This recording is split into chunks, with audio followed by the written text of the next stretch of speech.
11th physics. देखिए, इसके पहले हम फार्मूला जो बता रहे थे इंटीग्रेशन के बारे में। इंटीग्रेशन आपको मैंने बताया है कि दो तरह का इंटीग्रेशन होता है, एक होता है इंडिफिनिट और एक होता है डिफिनिट। इंडिफिनिट इंटीग्रेशन में लोअर लिमिट अपर लिमिट का कोई वैल्यू नहीं दिया रहता है, लेकिन डिफिनिट इंटीग्रेशन में आपको लोअर लिमिट अपर लिमिट का वैल्यू दिया रहता है, तो डिफिनिट इंटीग्रेशन कहलाता है। देखिए, इसके दो चार फार्मूला आपको बताया है मैंने। एक इम्पोर्टेंट फार्मूला जो हमने बताया है कि x to the integration of x to the power n into d x का यह होता है। उस पर एग्जाम्पल भी दिए हैं, सॉल्व भी किए हैं। अब हम लोग देखेंगे डिफिनिट इंटीग्रेशन का फार्मूला कैसे, यह भी आपको इस पर भी बहुत से कैलकुलेशन सॉल्व होगा। डिफिनिट इंटीग्रेशन, ठीक है ना।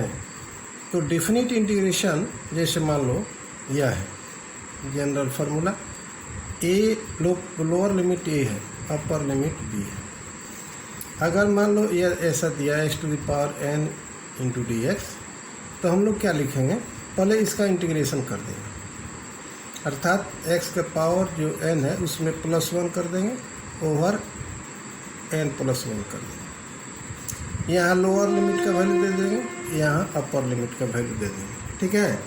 तब हम लोग क्या करते हैं, इसको एक बार एक्स के जगह पर पहले अपर लिमिट का वैल्यू रखते हैं, b to the power n +1, क्योंकि अपर लिमिट बी है, to the power over n +1 minus, फिर एक्स के जगह पर हम लोग लोअर लिमिट का वैल्यू रखते हैं, अर्थात a to the power n +1 by n +1। यह हो गया इंटीग्रेशन। बहुत इंपॉर्टेंट एक ही इसका फार्मूला होगा, इस पर बहुत से एग्जाम्पल बताएंगे सेटअप करके, तो आपको ध्यान में सारी बात आ जाएगी। जैसे कि मैंने बताया ना कि इसको हम लोग कहते हैं लोअर लिमिट, अपर इसको कहते हैं अपर लिमिट। तो यहाँ देखो, लोअर लिमिट का वैल्यू ए दिया है, अपर लिमिट का वैल्यू बी दिया है। X to the power n into d x, अर्थात एक्स का पावर कुछ होगा, एन का मतलब क्या हुआ, 1 2 3 4 5 कुछ भी हो सकता है। जनरल फार्मूला के रूप में इसको मैंने बताया है।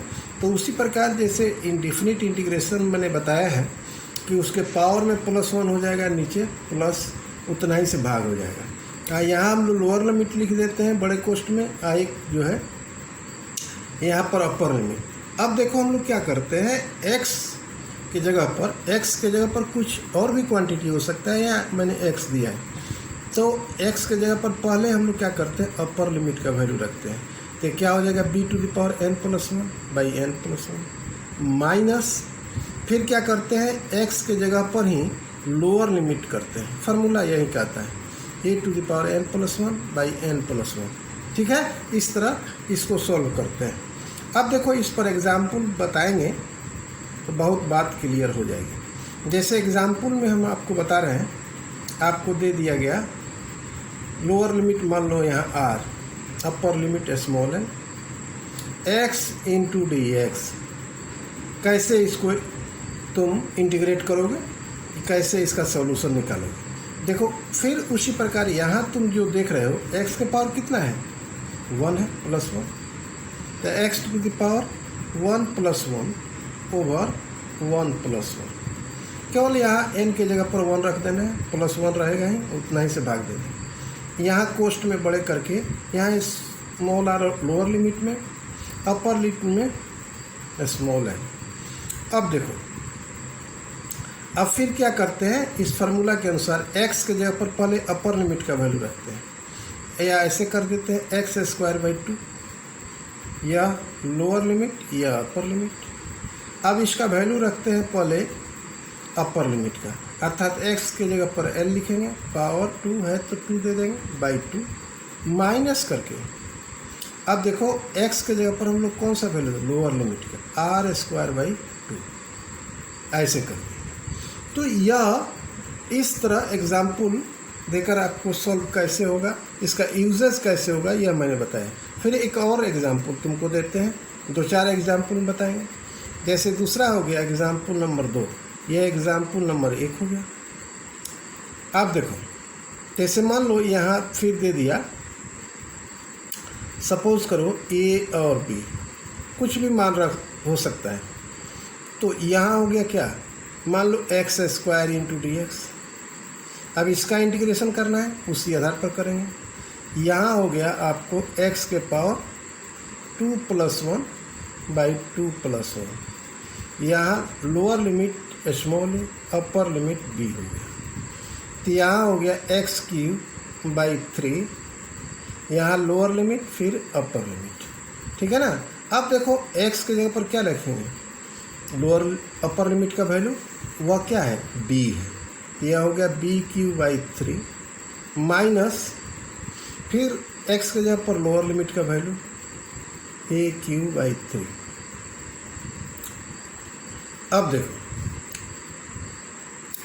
तो इस तरह इसको भी कैलकुलेट कर लिए। फिर तीसरा एक एग्जाम्पल देखो देते हैं।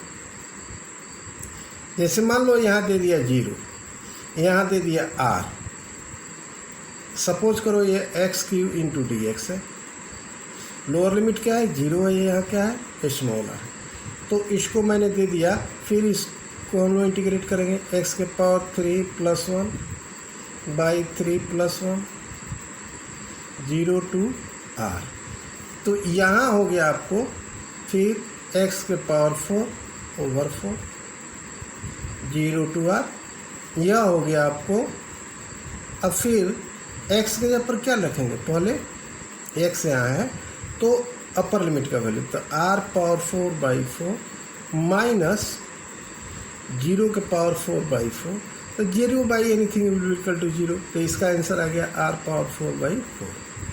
ऐसे हम लोग लोअर लिमिट अपर लिमिट का वैल्यू डेफिनिट इंटीग्रेशन के लिए एक ही फार्मूला रखते हैं, ठीक है, और उसका वैल्यू हम लोग निकालते हैं। एक और एग्जाम्पल तुमको बताते हैं।